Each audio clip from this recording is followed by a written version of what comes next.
Hi everyone, Mr. Eric Kua here, founder of Mr. Khemistry. Hope you're enjoying the videos that I've made for you specially. Remember to tap that like button and to click subscribe and to share with your friends if you found any of these videos useful or interesting. I look forward to seeing you around. Let's get started with today's topic.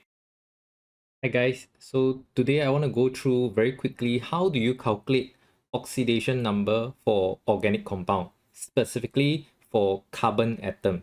Okay, so if we look at the first compound, right, let's say we want to calculate the oxidation state for this carbon. Okay, so you just need to take note, every single bond, right, you got to assign a +1 and a -1 if it is a single bond. So we're going to assign a +1 to hydrogen, -1 to carbon. Okay, so whenever you have a single bond, right, bonding C to H is going to get a +1, C is going to get a -1. Okay, so we do the same for all three bonds. Okay, then this C to C bond, right, because they are the same electronegativity, you're not going to assign a +1 or -1. It's just 0. Okay, so then after that, you add up the three numbers together.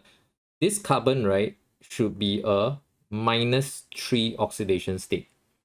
Okay, so that's for the first carbon. Let's now look at the second carbon, right?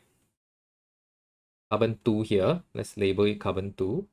Okay, so carbon 2, right, when you consider the bond to the left with another carbon, the carbon 1, it's not going to get any assignment of +1, -1. It's just 0 because same electronegativity.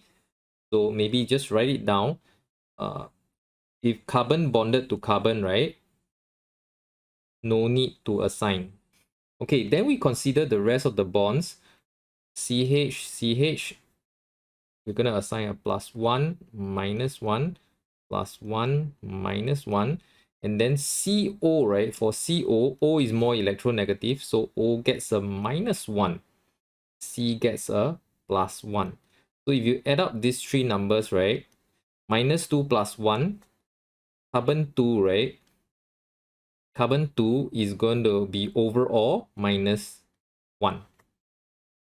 Okay, so let's do another example.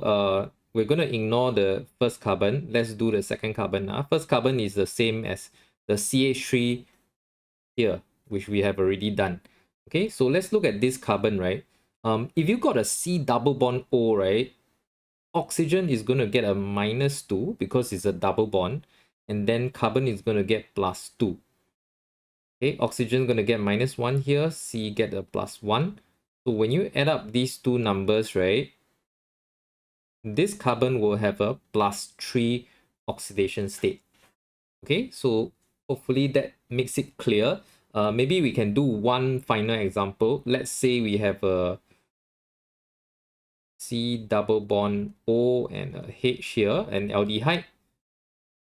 If we want to find the oxidation number for this carbon, right, we simply need to do the necessary +1, -1, +1, -1, -2, +2. So when you add up this, the carbon here has 0 oxidation state.